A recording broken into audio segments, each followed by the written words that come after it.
Je pense que il faut séparer la science de la politique et que un prix doit être accordé pour les acquis scientifiques d'un chercheur, quelles que soient ses idées politiques.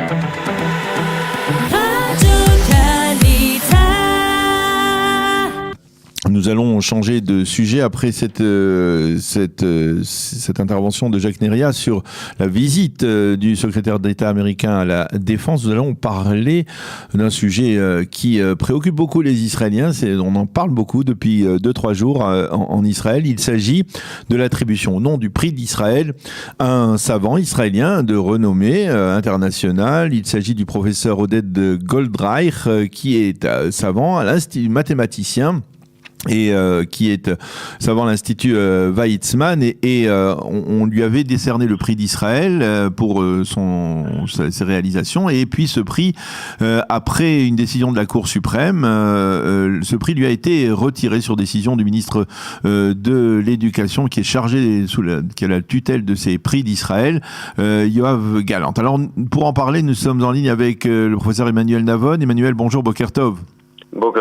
Alors, je voudrais d'abord que vous nous donniez votre avis sur cette question.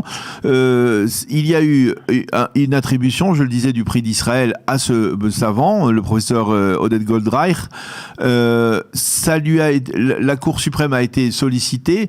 Elle a tranché en disant que le ministre de l'Éducation, qui est en charge donc du dossier des prix d'Israël, pouvait, s'il voulait, réviser sa position après avoir appris que, Oded Goldreich avait soutenu le mouvement BDS. D'abord, qu'est-ce que vous pensez je vais vous poser la question très clairement. Pensez-vous qu'un homme qui a des mérites incontestables dans son domaine, on va dire les mathématiques, doit payer de son, doit payer le prix de son engagement politique lorsqu'il s'agit du prix d'Israël?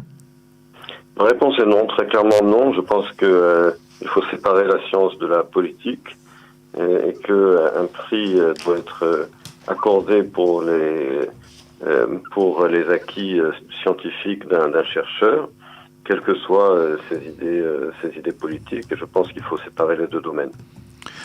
Tout de même, ça peut paraître tout de même assez choquant parce que ce n'est pas seulement qu'il soutient le BDS, c'est-à-dire lorsqu'il soutient le BDS, il critique, il encourage, on va dire, les chercheurs du monde entier à ne pas coopérer avec, dans le cas précis, c'était, si je ne m'abuse, avec l'université d'Ariel en particulier, mais d'une certaine manière, il appelle au boycott de l'État d'Israël. Je condamne personnellement ces positions politiques avec lesquelles je ne suis pas du tout d'accord.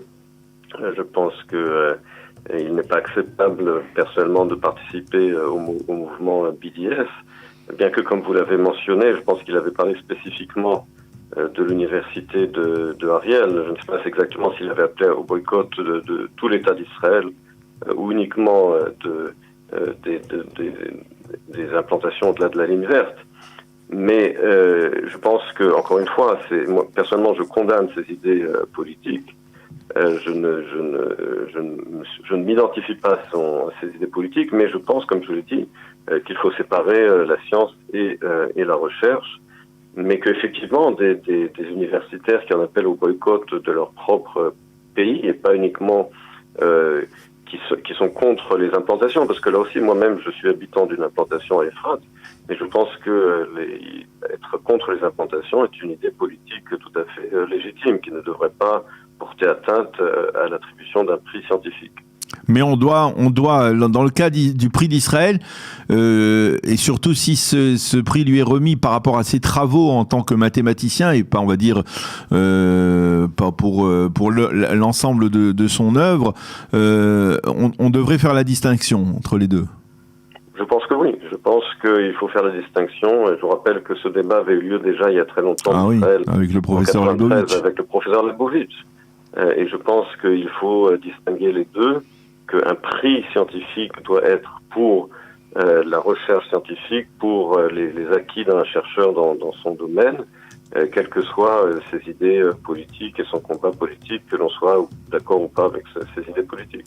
Essayons de voir un peu historiquement. Le prix d'Israël, ça a toujours été un prix, dirons-nous, qui a été remis en fonction des gouvernements. C'est-à-dire, souvent, on a rendu hommage à des gens de gauche lorsque les gouvernements étaient de gauche et à des gens de droite lorsque les gouvernements étaient de droite. C'est de bonne guerre ou vous pensez que c'est pas exactement comme ça que ça doit être?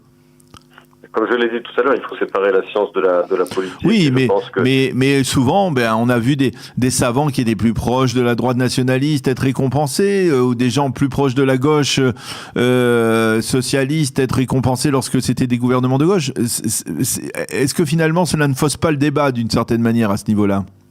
Je pense que c'est le devoir des gouvernements justement de se détacher de leur tendance politique. Il me semble que lorsque Naftali Bennett lui-même était ministre de l'Éducation, il avait accordé certains prix à des personnes qui n'étaient pas de son bord politique. Et je pense que c'est comme ça qu'un ministre de l'Éducation et un gouvernement doit se comporter, qu'un prix doit être donné véritablement pour les achievements, les acquis d'une personne dans son domaine, quelles que soient les idées politiques.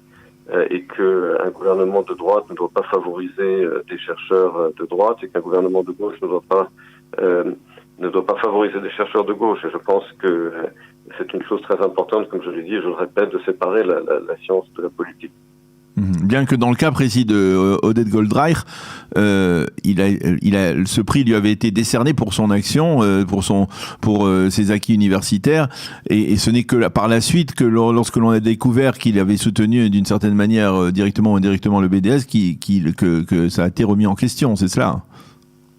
Oui, mais encore une fois, je pense que ça n'aurait pas dû être remis en question et que le ministre de l'Éducation, bien sûr, libre d'exprimer son désaccord avec les décisions, les idées politiques d'Oded Goldreich, mais encore une fois, je pense pas que cela devrait être utilisé comme un prétexte ou comme une raison pour lui retirer le prix, même si la Haute Cour de justice a reconnu au ministre qu'il avait le droit de le faire d'un point de vue purement juridique, sans se prononcer sur le fond, évidemment, de la question.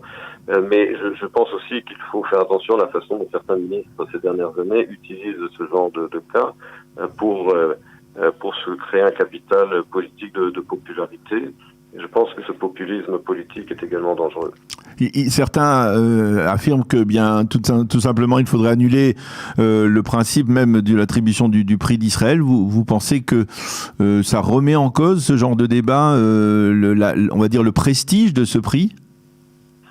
Je pense justement que ce genre de décision porte atteinte au prestige du prix, puisque lorsque le prix est retiré pour des raisons politiques, cela porte atteinte à son prestige. Plus un prix scientifique est détaché de la politique, plus il est prestigieux. Imaginez si les prix Nobel de chimie ou de physique étaient retirés au dernier moment du fait des idées politiques ou des combats politiques des candidats. Donc je pense que c'est justement cette séparation nécessaire entre la politique et la science qui pourrait rétablir le prestige du prix d'Israël. Eh bien, professeur Emmanuel Navon, merci beaucoup de nous avoir répondu sur ce dossier, donc qui est très brûlant actuellement. Depuis 2-3 jours, on en parle beaucoup. Merci beaucoup d'avoir été avec nous ce matin et bonne journée, à bientôt. Merci, bonne journée.